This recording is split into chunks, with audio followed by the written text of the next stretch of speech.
से राजनीति का? जनता बच बढ़ा के छोड़ दिया राजनीति को। आज लोगों को नफरत हो रही है राजनीति के नाम से, नेताओं के नाम से। कौन सा तरीका है ये?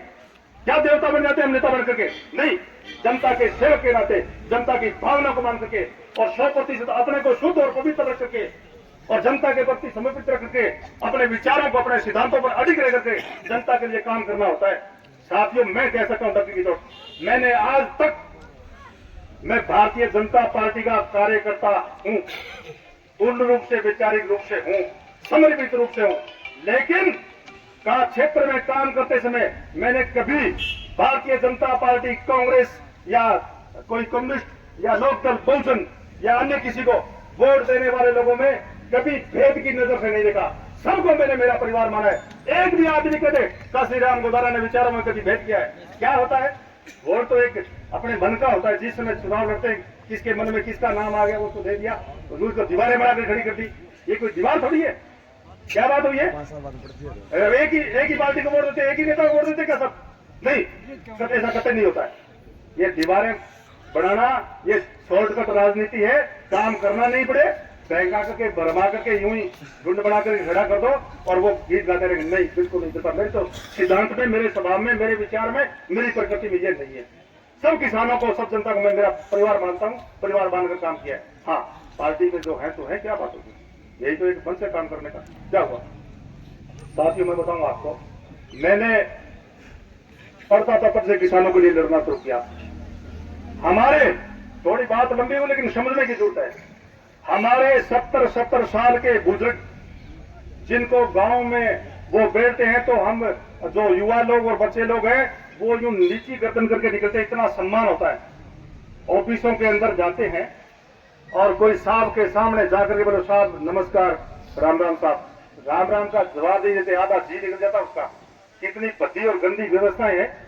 इसको ठीक करने के लिए मैं लड़ा था और इसको लेकर के मैं लड़ाइयां लड़ी थी मैंने, तहसीलदार, एसडीएम, एसी, चीफ एक्शन, कहीं भी। और इसको लेकर मैं आगे बढ़ा तो मैंने पानी के लिए, बिजली के लिए और ये राष्ट्र की जो अपनी पासबुक मिलती थी किसानों की, पासबुक के लिए हमने बहुत बड़े आंदोलन किए थे विद्यार्थी काल के अंदर। और ये चीजें सुधार भी हुई, थोड़े आगे बढ़े।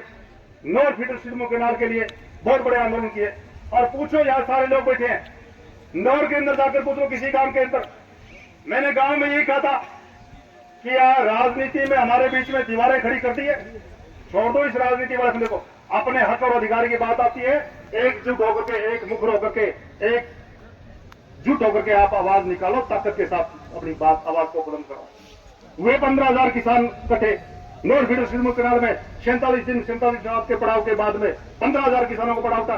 आया पानी रात को 12 बजे। मुख्यमंत्री अशोक जी गहलोत थे उस समय 2002 के अंदर, उनको रात को बात माननी पड़ी और पानी आया। साथियों, आपकी बात को दुनिया का कोई भी नेता, दुनिया का कोई भी अधिकारी गलत नहीं कह सकता। यह न्याय और अन्याय की लड़ाई हो गई है, यह धर्म और अधर्म की लड़ाई हो गई है। अरे महाभारत का युद्ध भाइयों भाइयों में हो गया था, क्यों हुआ? एक पक्ष अन्याय के साथ था, दूसरा पक्ष न्याय के साथ था। वो आगे वार्ता कौन करा?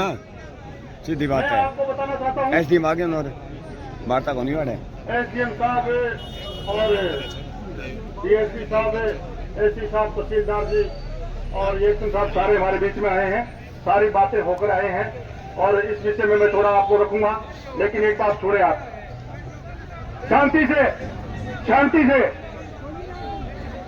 शांति से रहो साथियों। वो नहरों में पानी आया और कई साल तक चला, लेकिन घटते घटते घट गया। उसके लिए पुनः दोबारा लड़ाई शुरू हुई है। साथियों, ये अमर सिंह ब्रांच के लोगों का तुष्टिकरण का काम, मैं सारी भूमिका के बाद में इस बात पर आता हूं। ये अमर सिंह ब्रांच के लोगों की तुष्टिकरण का काम, ये रूटीन का काम है। जब से नहरें बनी और जब तक नहरें रहेगी, मोगा दुरुस्तीकरण का काम चलता था, चलता है, चलता रहेगा। ये कौन सा तरीका हुआ? सिंचाई विभाग के अधिकारी आते हैं, नाप तोल करते हैं, व्यवस्था बढ़ाते हैं, जो ऊंचा है उसको ठीक करते हैं, नीचा उसको भी ठीक करते हैं, यानी सही लेवल पर करने का काम हमेशा से चलता है। ये कौन सी चीज हुई? आपने उसको यूं, तो पाकिस्तान है क्या वो? ये भाजपा किसान हो गया? यूं कोई तांडव कर रहे हो? सामाजिकता नाम की कोई चीज बची नहीं है, शर्म नाम की कोई चीज बची नहीं है थोड़ी बहुत उम्र शर्म? क्यों बिना मतलब एक लड़ाई पैदा कर रहे हो आप क्षेत्र के अंदर? इस शांत क्षेत्र को शांत क्यों करना चाह रहे हो? ऐसी बात भी आ गई। साथियों, इस मुद्दे को लेकर के ये जहां तक मेरी जानकारी में आया है, सैकड़ों किसान इन 26 गांव के मेरे पास एक किसान हितैषी और अपना साथी मान करके और अपने भावना मान करके और मेरे प्रति उम्मीद लेकर गए थे कि सारी पार्टियां, सारे नेता, सरकारें सब अब देख ली। 40-40 हजार हम सभी के पास गए हैं, एमएलए पूर्व सबके पास गए हैं, किसी को नहीं छोड़ा। लेकिन आज तक 10 से मत नहीं हुआ, 10% कभी काम नहीं हुआ। और इसमें हम उम्मीद लेकर आए, आप अगर करवा सकते हो तो संघर्ष बहुत कड़ा है, बहुत बड़ा है और ये काम करवाओ हमारा। मैंने सारी बात सुनने के बाद में बताया गया कि ये समस्या 30 साल से है और पिछले 11 सालों से इस समस्या ने एक प्रकार से भस्मासुर का रूप ले लिया। ये समस्या विकराल रूप से पैदा हो गई और ये समस्या बहुत बड़ा नासूर बन गया। ये 26 गांव बूढ़े बुजुर्गों ने बताया था कि हमारे यहाँ गन्ने हुआ करते थे, कुल्हाड़ियां चलती थी, सबसे अधिक पानी गन्नों में चाहिए, लेकिन आज ज्वार नहीं हो रहा है। ये हालत हो गई, हम न जी पा रहे हैं न मर पा रहे हैं, यानी पीने तक पानी नहीं आता है। ये पीड़ा बताई, मैंने इस पीड़ा को मेरी पीड़ा माना। एक बात मारी, इस पीड़ा को मैंने मेरी पीड़ा माना। मैंने कहा मैं आज एमएलए भी नहीं हूँ, एमपी भी नहीं हूँ, लेकिन मैं इस सरकार से जुड़ा हुआ व्यक्ति हूँ। मैं भारतीय जनता पार्टी कार्यकर्ता हूँ, सरकार भारतीय जनता पार्टी की है। मैं मेरा धर्म मान करके, मेरा फर्ज मान करके, आपके प्रति मेरा समर्पण मान करके और खेती और किसानी की पीड़ा मैंने बचपन से लेकर आज जो जी है आज तक, उस पीड़ा को मैं भुगता। मैं हर किसान की पीड़ा को जानता हूँ, साहब की पीड़ा को मैं मेरी पीड़ा और मेरे दिल में धारण करता हूँ और दिल में धारण कर लेकर करके मैं आपके सामने शपथ लेता हूँ कि मैं आपको न्याय दिलाने तक रुकूंगा नहीं कि मेरी जान चली जाए। साथियों, ये मैंने कहा ना तो सब किसानों ने कहा, बोलो काशीराम जी आपने बहुत बड़ा भरोसा दिलाया है, बहुत बड़ा वादा किया है। आज तक कोई 8% काम आगे नहीं बढ़ा पाया, करवा नहीं पाया। हमने 7 दिन तक, 7 दिन रात 4-4 हजार किसानों ने रोडे जाम कर ली, मुकदमे खाए, सब कुछ किया, लेकिन काम आगे नहीं बढ़ा।